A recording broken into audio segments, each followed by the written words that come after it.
네, 수험생 여러분 안녕하십니까? 수정쌤입니다. 오늘은 중앙대 모의 논술 분석하고 올해 중앙대 논술은 어떻게 낼까? 그리고 여러분은 어떻게 준비를 해야 될지에 대해서 조언의 말씀 드릴까 합니다.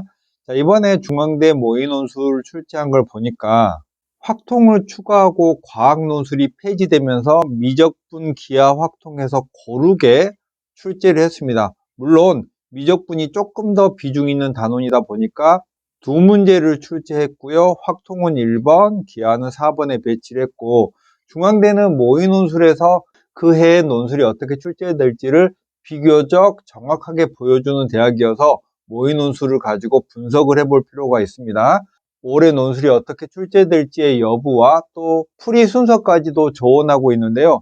문제 1번, 문제 2번, 문제 3번, 문제 4번 이 순으로 푸는 게 제일 좋답니다. 문제 1번은 확률과 통계를 지금까지 출제했고요. 몇 년간 확통이 출제 범위에서 제외됐을 때는 고1의 순열조합에서의 주된 내용을 가지고 다뤘고, 이제 확통이 들어왔으니까 예전에 중앙대가 확률과 통계를 시험 범위로 했을 때처럼 보통 경우의 수나 확률이나 통계 단원에서 출제를 고르게 한 번씩 했더라고요. 그리고 이번 모의 논술에서는 기대감 문제를 출제했는데 보통 기대감 문제를 출제할 가능성이 제가 보기엔 조금 더 높아 보이고요. 한 문제고 가장 쉬운 문항이니까 문제 1번을 먼저 풀어봐야 되겠고, 문제 2번은 미적분의 앞에 미분 단원을 주로 출제하는데 뭐 접선이나 법선 이런 개념들을 많이 출제를 하고요. 문제 3번은 미적분의 보통 정적분을 많이 내더라고요. 작년 이전에는 문제 2번이나 문제 3번에서 정적분과 관련된 문제를 정말 많이 거의 고정적으로 출제했습니다. 그래서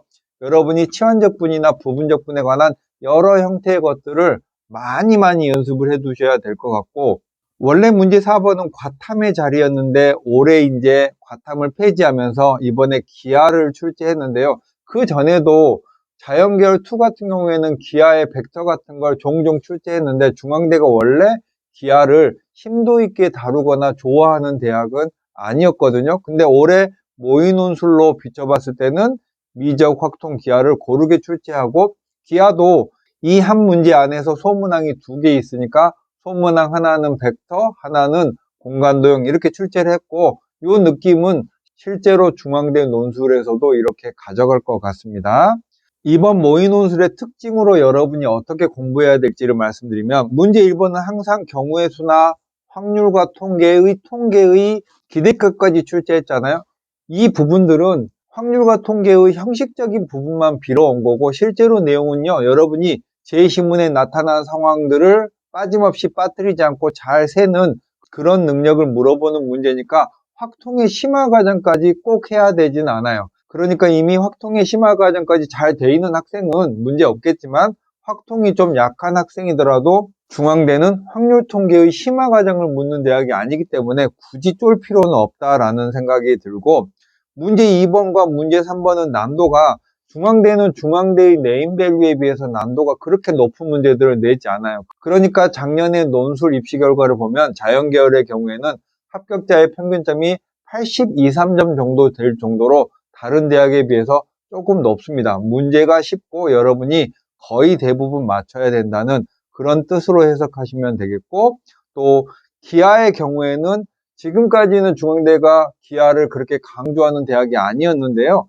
올해부터는 확통, 기하, 미적의 구색을 맞추기 위해서라도 대문제로는 4번, 그리고 소문항으로는 그 안에서 기하의 2단원 정도는 출제할 걸로 예상이 되니까 이제는 중앙대도 기하를 본격적으로 공부를 해야 될 걸로 예상이 됩니다.